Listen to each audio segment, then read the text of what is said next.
Welcome to Scene Change, a podcast by the National Federation of the Blind Performing Arts Division. All about equality, opportunity, accessibility, and the arts. Here, you'll learn adaptive techniques from performers in the know. We are changing what it means to be blind, one stage at a time. Thank you for joining us today.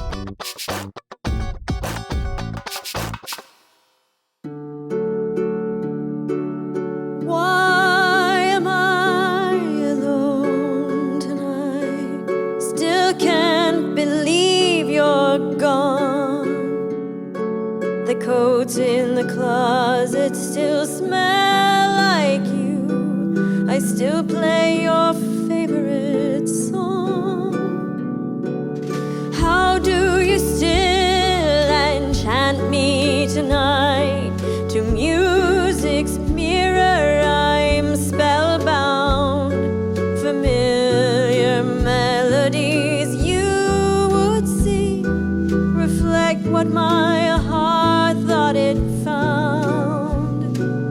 Some songs are for dancing, some are for singing together, but some songs are for crying and for saying goodbye.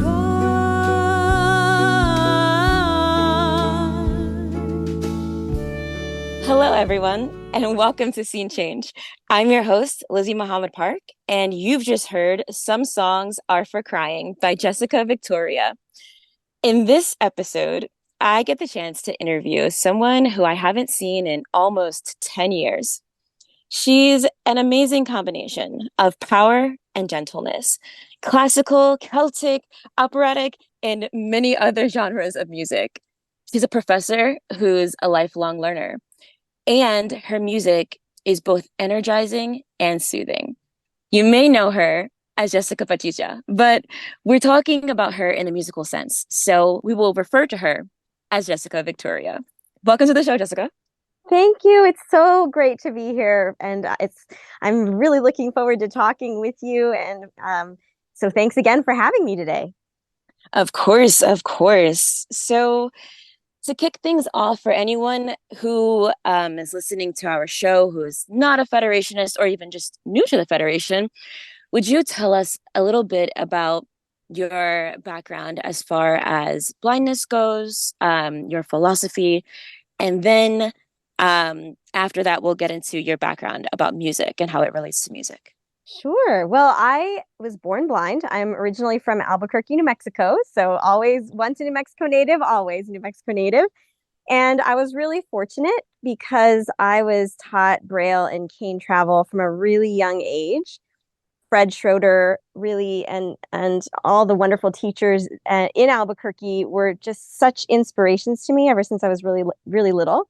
So I just kind of thought a healthy blindness philosophy was just what everybody had. Like, of course, blindness is just part of who you are, like having black hair or being from New Mexico. And I grew up just thinking about it as another characteristic of mine. And it wasn't until later when I went out into the world beyond my smaller circle that I realized, oh, this is different. A lot of people don't think about blindness in this way. And it was, to me, I was just blown away by, wow, some people don't think it's just another characteristic. And so I'm a bit stubborn, or maybe some people would say strong-willed. And so I just had this idea that, you know what, I'm gonna just live this philosophy, even though maybe some other people might not be there yet in the music world as well. And so I just continued to grow in my understanding of blindness philosophy, a healthy philosophy of blindness. I remember going to a banquet one time where Dr. Maurer was speaking, and my mom and I just looked at each other going, yes, that's exactly right. Like, we were so excited that we had so many people who were living this philosophy of normalcy, and that blindness is just another characteristic. And so I did some work. Well, first I won a scholarship in 2002, UU2 class. And then I was a Pembroke Fellow in 2007 and did some work at the National Center as an intern before I did my doctorate. And now in the world, I'm doing what I can to mentor other blind um, creatives, other blind people in different fields, and just living this philosophy in my everyday life. Exactly. And that's something that I'm sure has your outlook on blindness, I'm sure has helped you throughout your music career because you are doing things. I mean, I'll tell you the amount of questions that I got from people for me to ask you related to your professional career as a professor and as a singer and songwriter, so on and so forth. Um, it's there were a lot of questions. So how has this blindness philosophy impacted your music career? Could you just share with us a bit about your music journey? When did you Sure, first yeah. know that you wanted to be a musician? It's so when I was little, I wanted to be a lot of things, as many people probably do. I went through my phase of wanting to be a judge, all sorts of different things. And something that remained constant, though, and that was that I loved to sing and I loved to write songs. Ever since I was really little, I would just make up things and sing. But when I was in high school, I kind of started to shy away from that a little bit because it was kind of at the time some people that I knew were like, oh, that's kind of a blindness field, or like, there's this stereotypical image of like the blind musician. And so I was like, no, I don't want to. I don't want to do that. I want to do something that is, you know, something that maybe people don't think of when they think of a blind person. But then I went to a music institute I was a junior in high school, went to this amazing institute for blind musicians in Connecticut. And it was great because I got to meet others who they didn't care about whether they should or shouldn't be doing this field or in this field because they were blind. They were doing it because they had real passion and real gifts for it. And it was there that I started learning Braille music because before that I had limited exposure to it and I didn't realize how important it was going to be.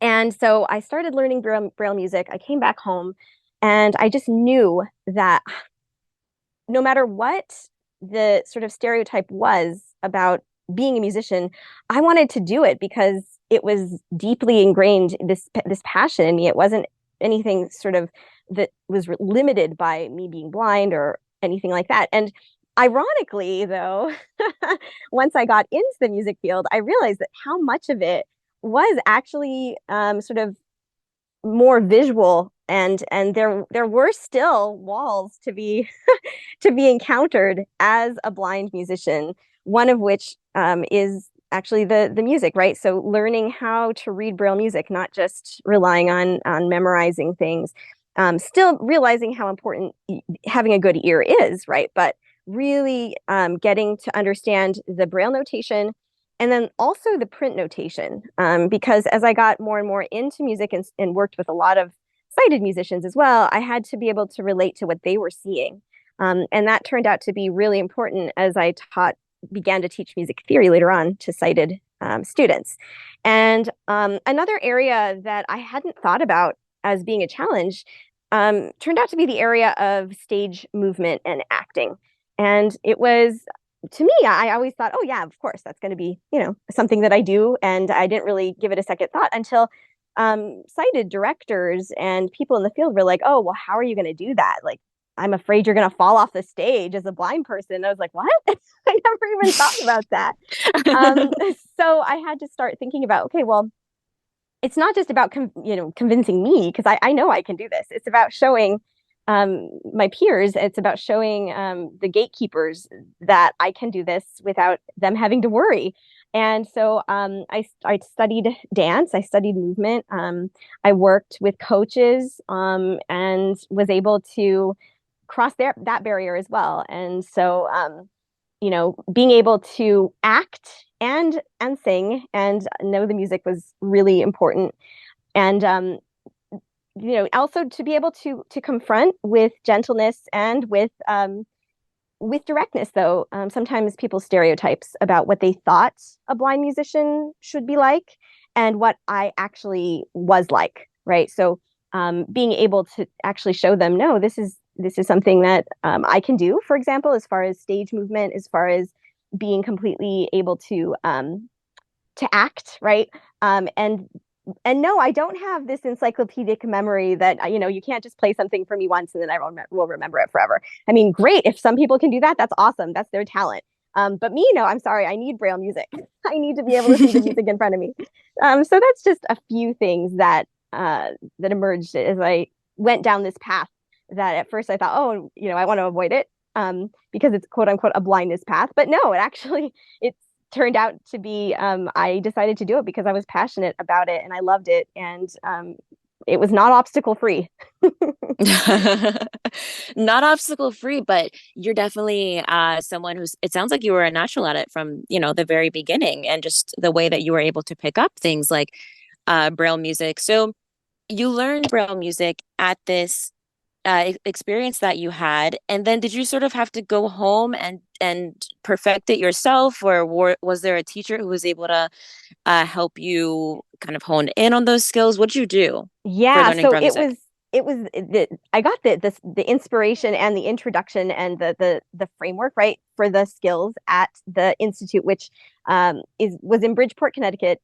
It was started by an amazing. I think of him as my musical father, David Goldstein, who's just remarkable, and he had this institute for blind musicians. And I went home, and there was a lot of hard work ahead of me. So I worked on it pretty much on my own. They'd given us resources, a Braille music dictionary, a handbook, and then I went back again the second year. They had because it was every year, so I went back and I got to work more on it. But a lot of what I was learning was on the ground because when I was learning Braille music, that was a little bit before I applied and started my undergrad theory studies. And believe me, there were plenty of nights where I would end up in tears throwing the theory book at the wall. It was hard because not only was I learning the concepts that my peers were learning, but I was also trying to learn Braille music at the same time. And it was definitely an experience I would not want to repeat, but at the same time, I can totally empathize with my students when they're having a hard time. Wow. So, okay, because you mentioned theory, and I know that this is a question that a lot of people have, um, could you please tell the audience some of your alternative techniques for learning music theory, but also now as a teacher, some of your alternative techniques for teaching music theory when it comes to things like students writing on the board and things of that nature? Yeah, so when I was learning theory, one of the biggest things I had to figure out how to do was dictation. So usually in a theory class, you have the written portion where you learn how to analyze and you learn how to write music, and then you have the other oral skills or ear training portion where you have to be able to listen to something and then write it out in music. And so I would use I had a Braille Sense, or maybe I think it was a Braille Note at the time. And so I would listen first, though, like as I heard the excerpt for the first time, I would just write a shorthand for the rhythms that I would hear. And for me, it just happened to be numbers and little syllables, like the and sign. So if I was going to write one and two, I would actually just write out in Nemeth one and then and two. So I would write those rhythms first so that I would have a framework, and then I would go back and fill in the Braille music as I was hearing it. And then I would, at that point, I was just starting to use Lime, which is a program for Braille music transcription. So I would go back and transcribe the excerpt in Lime, or even before that, I would actually just read the music notes aloud into a recording for my professor and hand him a recording with me reading, like, you know, F4 quarter note, G5 half, or whatever. And so that was one way that I started to figure out how to adapt things. For my exams, I would write everything out on, I would write it out in Lime. And when I was first learning composition, I had a Perkins Braille writer, which was a lifesaver because on a Perkins, you can look at the different lines of music at once. So you can see how they line up. Whereas on a Braille display, you have to scroll, right, line by line. I think now they're coming out with some multi-line displays, which I would love to get my hands on one of those. But there was nothing like a Perkins to be able to let you see quote the score. So when I was composing, I would write my lines and then I would make sure that everything was spaced correctly so you could see how each note corresponded to each other note in the different voices. So a Braille writer was very important to me, as was Lime and Goodfeel, which is a Braille music transcription program. And also just little techniques here and there to learn music theory. When I started to teach it, one of my biggest things that I had to figure out was how do I understand what my sighted students are writing? Because there are certain things that we don't have in Braille music, but that are very important in print music when you learn print music. For example, something called beaming, where you have to sort of put a line connecting the note stems. And by the way, in print music, some notes have stems depending on what their rhythm is. And the way that the stems are connected and which way they're pointing makes it easier or harder to read the print music. So first I had to understand beaming, and then I had to be able to figure it out so I could teach it. And so what I did was there's this, I can't remember who makes it, but it's a kit of it's a magnets actually, and they're all print music symbols. And then I augmented it because it only had basics. So I had somebody help me cut out even more symbols so that if I needed to show my students something, I would show them on the magnetic board so that they could see, okay, this is what the beaming is supposed to look like. This is where the stems are supposed to face. This is how ties work, etc. And then as far as students writing things on the board, what I would do instead was I had them use a program called MuseScore, which is great. It's free. And it's really nice because you can convert it. You can export files in Music XML. And Music XML is very easy for Goodfeel to convert. So that's how I would have them turn in their assignments. And plus, it was good for them because they needed to learn how to notate music electronically anyway, because that's what everybody's doing these days. So they would use MuseScore to write out their assignments. And then sometimes I would actually have them do it in class, right? So it wasn't just homework. Sometimes I would put them into groups and they would come up with a MuseScore answer, and then I would run it quickly through that transcription process. And as I was reading it, I would have them write it up on the board for their peers to read and critique as well. So those are just some examples of different techniques that I found very helpful while I was teaching and learning music theory. Very helpful. And thank you for outlining your personal system that you sort of created, that for yourself, Mm-hmm. because I remember having to do that for different classes, and those sorts of things are very useful to others who, are in the middle of going through Yeah. something. And sometimes it's just useful to know, okay, I'm just going to have to forge a new path here. Mm-hmm. So thank you for Absolutely. sharing. Okay, while we're on the topic of visuals, I do want to hear more about your dance classes. Everyone who's listened to the podcast knows that I love dance. Oh, yay. So I'm curious to know, what styles of dance have you learned, and how have they helped your stage presence and Mm-hmm. comfort? And when I say Yeah. comfort, I mean like O&M, Oh, like yeah, type yeah, yeah. skills. Yeah, yeah, yeah. Okay, so I have a ballet background, which has been super helpful, just for grace and poise and things like that. And also, I teach when I teach vocal technique. There's some concepts that I can take from ballet and use in the classroom as well. So that was my earliest foundation in dance, was ballet.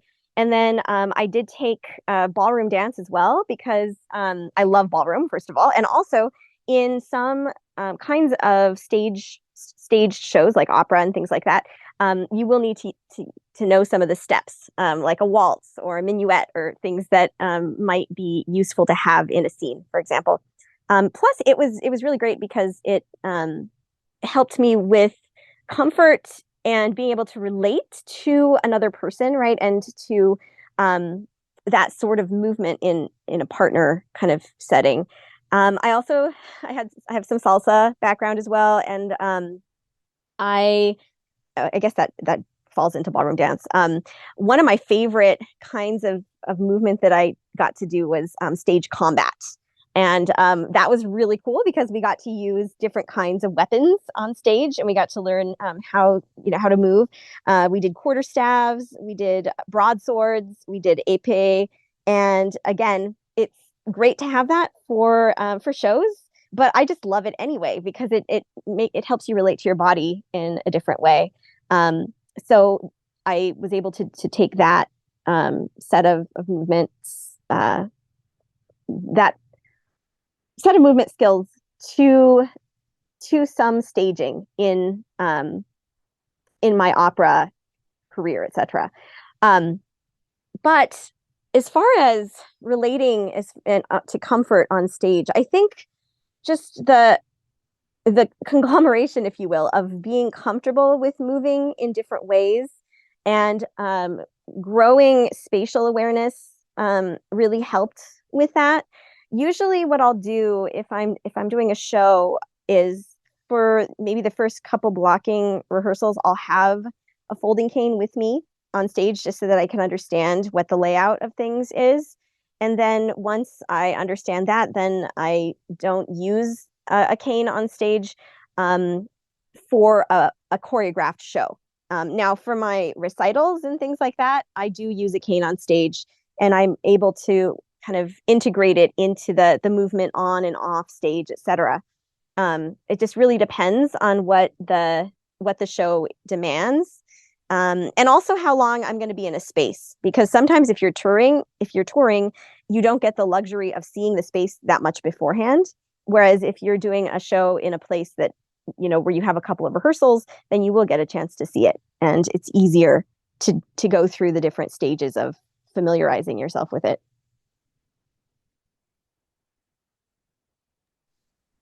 Wow. Okay, so it sounds like you have a wide background to pull from.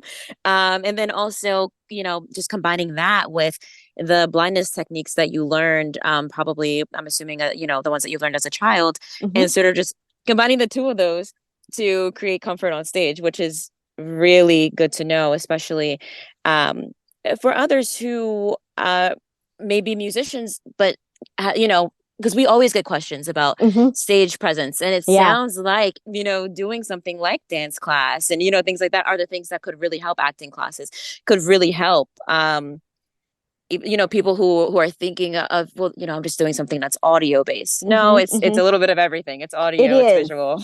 It is. And you know what? I remember in middle school, I was in swing choir and I absolutely hated choreography. Like, I dreaded the nights when the choreographer would come and work with us because I always felt so out of place. And I Mm, hated having to be singled out, like for somebody to show me like what the gestures were, what the steps were. But right. in hindsight, I'm really happy that I was able to do that even from middle school, because it kind of showed me what other people were doing. Like what does it mean when they're saying jazz hands or when they're doing these different movements. And so even though it was not fun at the time, I'm really happy that I started early to learn about those kinds of movements. It's true. It's really, really true how helpful those times can be. It's, I guess, a sweet and sour, I guess is Yeah. a little bit of how I can put it. So okay, what can you tell us about shooting your videos? You have various videos and things like that on YouTube. What Mhm. is that like, coming from the perspective of a blind musician? Oh my goodness, we live in such a visual world today, and it's just getting more and more so, right? I mean, to be a musician and to have an online presence, you've got to have the brand, and it's like it is a business, and a big part of that is the visual part of your brand, your logo, your fonts, your colors on your pages, like But when I started this whole thing, I was like, "Oh, man, like sighted people are needy." I'm just kidding. Like they have to have like the specific font and the specific way that you're supposed to be, all these little things that are visual. But it's a new world, and it's kind of cool because everything that you can delve into as far as your visual presence can actually help build your own story, your own brand, and that extends to video and things like Instagram Reels and little behind the scenes videos. And when I first started thinking about video, I was like, okay, well, how am I going to do this as a blind person? What kinds of techniques am I going to use? And it was during the pandemic when it really became very important. And so I set up my music room here with the help of friends and family who had some video background. And so I have a like a backing screen thing that I have, and then my father-in-law actually put down tape on the floor for my tripod so that it would be exactly where it needed to be if I was doing one of these behind the scenes videos. And usually, what I would do then before I would shoot the video or before I would do a live stream, is I would go on FaceTime or on Facebook Live with one other person just to make sure that all the angles were exactly what I needed them to be. And that was kind of a crazy thing to learn how to set up too, because I didn't want to go on Facebook Live with everybody, right? Because it wasn't showtime yet, so I had to figure out a different way to be on Facebook to still get the live visual to somebody else, but without bringing everybody else in who was going to be watching it. So that's just one example of a challenge that I had to think about. Then I thought, you know what, I'm going to hire a video person or a content creator. And so I had to think about like, how am I going to evaluate this person's work? And how am I going to know that they're going to be able to communicate my brand? And so one of the things that I found to be extremely important was specificity, being as specific as I can, creating kind of a branding kit so that they could see what I'm all about. Like I surveyed a lot of listeners of mine, and they told me, okay, these are some people that you sound like. And then I researched their brands a little bit, and so, as much information as you can give somebody who's working with you on visuals, the better. And then a lot of it is by committee, right? So, like, sometimes you might have a video or a shot or something, maybe a headshot, and you're not quite sure if it's giving the effect that you want. And so sometimes the best way is by asking many, many people. And the majority opinion will start to surface. So maybe they'll be telling you some different things, but if you hear something more than once and if you hear it a lot, then there's going to be some truth in that thing. And so I've found having a committee, right, a group of people that I run things by, visual things, has been very helpful for me. Wow. Okay. That is very, very useful for our audience to know. And I like the idea too of having a committee. We always talk about you're just seeking wise counsel, Mm-hmm. people exactly, just having that group who you can go to and chat with about these different things is very useful. So I love that idea.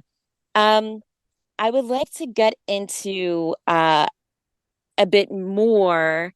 So we're going to take a struggle turn, but I know that this is going to go positive, so I know I can ask this question. So you shared a bit about your self-advocacy and sometimes need for directness.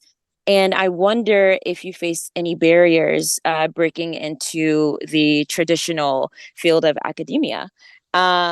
So, as a professor, a music professor who happens to be blind, I just wonder, what barriers have you faced? Was it difficult breaking into the field? And, what did you come up against, and how did you, or what concerns did you come up against, and how did you combat those? So, it's interesting. The biggest struggles I've had or the biggest barriers I've encountered have actually been in the opera world, which is Wow. very ironic because they're so about like, equal opportunity and that we're all about inclusion. It's not, no, it's kind of funny. That's not always true. So that's really where I've encountered the most resistance. But in terms of academia, um, not so much from my peers, from those above me, from administrators. I remember when I was being considered for this position, I got a call, and one of the people who was hiring, he was like, I just want to make sure you can teach music theory, correct? This is because we really need it. This is something that you can really do. I'm like, yes, absolutely. And so that was kind of like, he was like, okay, I just really need to know that. And that was it. Like they took me at face value, and that was that. You know, um, I've had not as many struggles at all with students. I think sometimes they were a little bit, they didn't know how I was going to do something, for example. Um, and, but there wasn't really ever any sort of sense of like, oh, she can't do this or she doesn't know what she's doing. Um, I've always had the kind of interesting in the evaluations that we have to do. One of the questions is always like, how much confidence do you have in your professor and their expertise? And that was always one of my highest scores, which I was really surprised about, actually, just because I thought that maybe there would be more resistance in terms of like, oh, how can a blind person do this? So I think I think for me, like one of the biggest things I had to contend with at first was my own kind of self-doubt in a way, because I was like, well, how am I gonna convince them? Like, how am I gonna, show them that I can do this? And, you know, I had to be able, sometimes the biggest struggles we have are internal ones, right? Being able to really confront ourselves and some of the things that we tend to tell ourselves. I think many musicians struggle with imposter syndrome and this idea that like, oh, they're going to discover who I really am. They're going to discover that I've been pretending this whole time, right? But so that was one of the biggest things I had to do, was just get out of my own way and be like, okay, just take it a step at a time. There's something that you might not know how to do now. Okay, so figure it out or ask other people and take that next step. So yeah, I would say that was my biggest struggle. I think was that um, self struggle. You're exactly right. And that's something that I'm actually working through right now. When sometimes we'll have a situation and I'll say, oh, I bet they think that I couldn't do it. And then it turns out that person wasn't thinking anything like that at all, you know? Yeah, So then I ask myself, well, why did I think that they thought that I couldn't do it? And I'm like, oh my goodness, I think I thought I couldn't do it. You know what I yeah, mean? So, so sometimes I have to yeah. like check myself, and it's really good. I think that especially as children, we end up internalizing a lot of what the world has said to us, even if Yes. technology has changed or Hmm. the attitudes and thoughts have changed so that people aren't really thinking that anymore, or people who were thinking that are not in the positions of, Hmm. you know what I mean, not in the Yeah. same position anymore. So I think that a lot of that can stem from those days, but it's good to know that the world of academia had every ounce of faith in you. I'm not surprised at all that your students had faith in you, because I think so often, like, I mean, I literally just graduated from grad school, and I remember Nice. like there was never a time that I would think of like, I'm just thinking of myself walking into a classroom. I Hmm. wouldn't have cared about what ability, disability, or otherwise Hmm. my Hmm. professor Yeah. had. I Yeah. presume that if they got the job, they're very well They're qualified. fine. You know what I Yeah. mean? So, They're so there. Yeah. it's true. So it's so true. Wow. Okay, so let's jump into the opera section. Since you brought it up, everyone wants to know, how do you direct an opera? Um, Okay. Yeah. yes, Definitely. how do you Woo. block? I've got questions, words that I don't even understand, blocking and Hmm. running things, and yeah. So people who are into opera want to know this Hmm. stuff. Yeah. And I don't know all the terminology, so do let us know. Oh, nice. Okay, so yeah, so when I started this academic position, I I wanted to do some opera scenes with my students, some opera things with them, and so I was like, okay, well, how am I going to do this? What's going to happen? And the first and foremost thing that I always start with is the story, and how can we tell the story the very best that we can? And so I do a ton of research, first of all. And so if I'm doing a set of scenes, for example, from a show, I'll go back and read the original novel, maybe from where it comes. And I'll read a little bit more about the historical context and what was going on at the time, maybe to inspire the writing of the show. By reading a novel about it, then you get to have some ideas about what the characters would have been doing actually in the different scenes, what would have been natural, what kinds of movements they would have been, um, going to that would have been contributing to the story that they're telling. And so that's always my starting point, is as much research as I can do.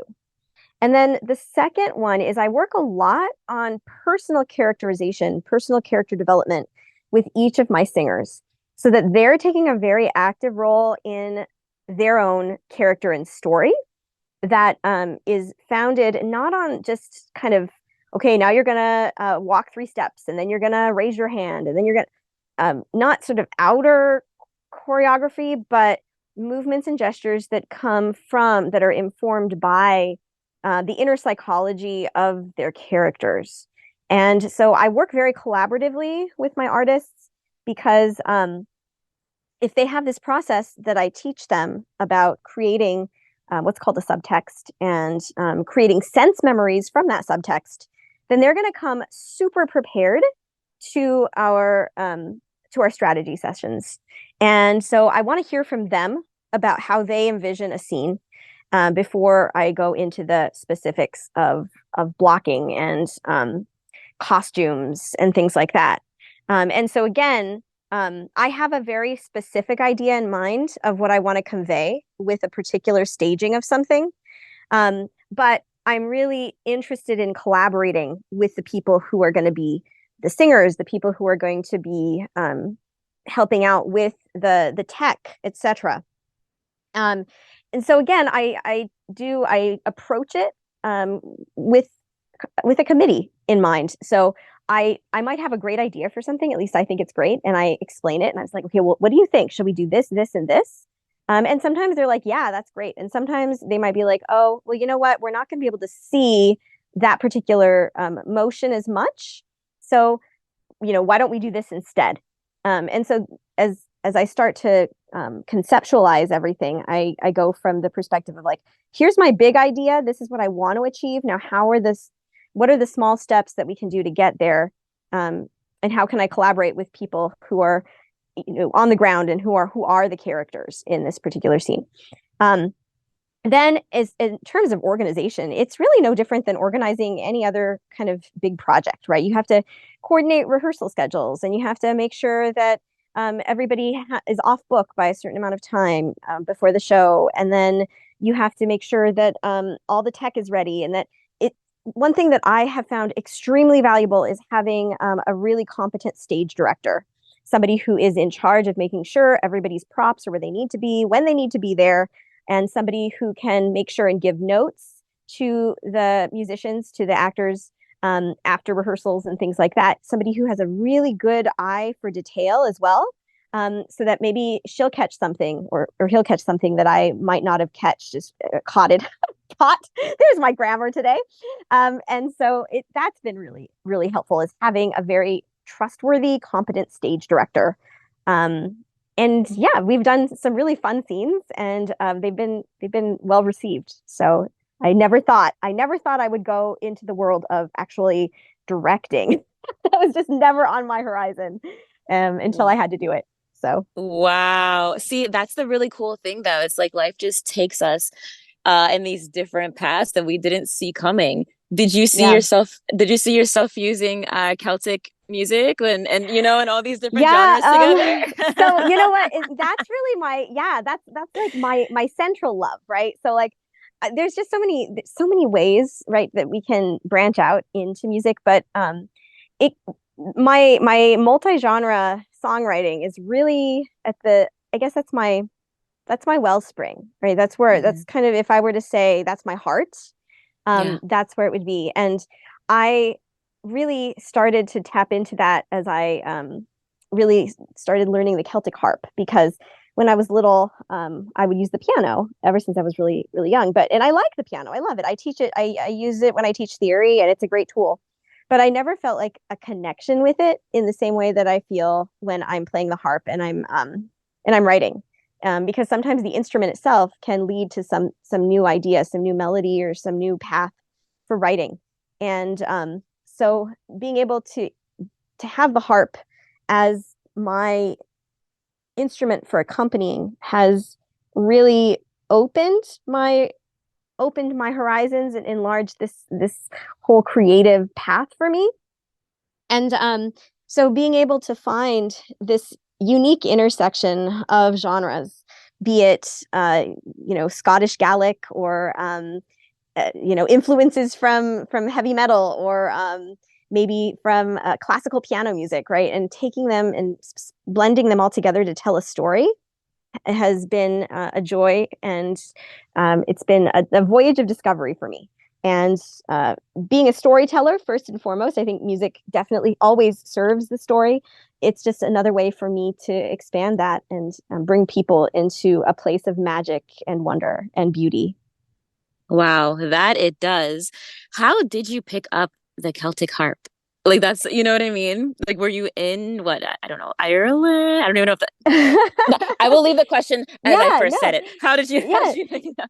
Yeah, I mean, because it doesn't. It's like, well, how does this girl from like Albuquerque, New Mexico, like Yeah. decide that, And it was just because I kind of thought back. I was at a place in my life where I was really questioning, like, what is it that I am giving as a musician? Like, everybody has a special gift, a special thing, right? That's just their own. And there are plenty of amazing singers out there. There are plenty of amazing composers. There are plenty of amazing theory and other kinds of professors out there. Like, what is it that I can do specifically? And it came to the surface this idea of I have something to say as an artist, and only I can say it. Just like every single person has this beautiful, unreplaceable, unrepeatable voice, and finding the harp was part of that because I thought back and I realized that the instrument that I'd loved very much ever since I was very small was the harp. And because it had a beauty about it. And so that's how I decided that I was going to play it. I was like, oh, okay, this is what I want to play. This is the instrument that I think is going to give me the most flexibility in songwriting and performing. And so I think I'm going to do it. And so I started looking for harps and looking for teachers. And I found this amazing harp maker, luthier in Colorado. And he actually just retired, which is a bummer because he makes these phenomenal instruments. And I was able to get my own Merlin harp, which is it's not that big. It's about as tall as me, and I'm not that tall for people who know. And it's about 22 pounds, so it's definitely a lot smaller than like a big orchestral harp. And so yeah, we've taken him on the road. We've taken him all over the place, even on a Greyhound bus. We've taken the harp to different places to perform. Thanks to my husband, who's always there to help me with it. And so yeah, I just found this deep connection in me, and I wanted to explore it. You know, it's almost like you've seen the questions ahead of time and you haven't. But my No. next question, I know, but my next question is going to be about going on tour. And then you mentioned going on tour. So this is just flowing really, really well. Um, what can you tell us about going on the road? You It's awesome. know, like I'm sure it's awesome. I'm sure it's exhausting. You know what I Yeah. mean? It's like what just give us a snapshot of, just a day in the life on Oh tour. man. Okay. So it is exhausting, but it's worth every moment of it. So being on tour is really great because you get to meet new people, and I love meeting people. That's one of my favorite things is and as a musician you get to see so many new places when you're touring. You get to meet new people. You get to make these connections. And I just love that part. But then there's also the like, oh my goodness, did I drink enough water on the plane because it dries you out? Like you have to make sure that you're still keeping up with your body, making sure that you're really healthy so that you don't get tired at the end of a tour. And I remember I was on this tour in Italy, and we would stop, we would stay a couple of nights, and then we would go move on to the next thing. And just being able to continue, because sometimes it's really tempting just to like eat whatever, like when you're out on the road, but you have to keep the big picture in mind. Like, what is it? How can I keep supporting my body so that I'm going to be at my top performance? And how do I balance like being disciplined and making sure that I'm ready for that performance, and not just like totally letting the adrenaline of afterward make me really tired for the next day. So it's a lot of balancing. It's a lot of making sure that you're taking care of yourself, you're listening to your body, and giving yourself plenty of time, if you can. Sometimes it's not even possible, but just to kind of reconnect with yourself and have that pre-performance routine. That's something that has been really helpful to me, is having kind of a routine that I do when I perform. Sometimes it's hard because sometimes I'll have like two performances in a day. And so it's like you climb this mountain, right, of adrenaline for the first one. And you're like, oh wait, no, okay, I have to do this all again in a few hours. So you have to give yourself room to kind of reestablish, recover, find that equilibrium again, and then climb the mountain again, and just think about, okay, this is a completely new thing, completely new performance, even though this is the second time I'm doing this today, because it's going to be for different people. It's going to be completely different as far as how it feels on stage. So yeah, I think the key to a really fun tour, a really good tour, is balance and really listening to your body. So that's what I've found to be very helpful to me. Wow. And what effect does the audience have on you as you Oh perform? yeah, Yeah. amazing. Like I always tell people, I tell my students, the music it's a collaboration between the person who wrote it, the people who are making the music, and the people who are listening. The people who are listening are contributing so much because they are bringing their own life experiences. They're bringing their own needs, their own loves, their own joys to it, their own energy to it. And so the performance is born when I'm on stage, when the audience is open and pouring themselves out. There's such a synergy. And one of the reasons I do what I do, especially with orchestras, is because there's nothing like being a soloist with an orchestra, having that synergy from your fellow collaborators on stage, and then feeling that coming from your audience as well. It's just beautiful because you're creating something so new and so vibrant, and it will never be that way exactly again. It's a once only experience that you're never going to get from a recording, and you're never going to get from technology. It's a one-time thing, and then it's gone, and that's Mm, why it's so beautiful. wow. Well, I have one final question for you. It's a little bit obscure, but I'm interested to hear the answer. Someone has requested that I ask you, what has been your most unique show or production?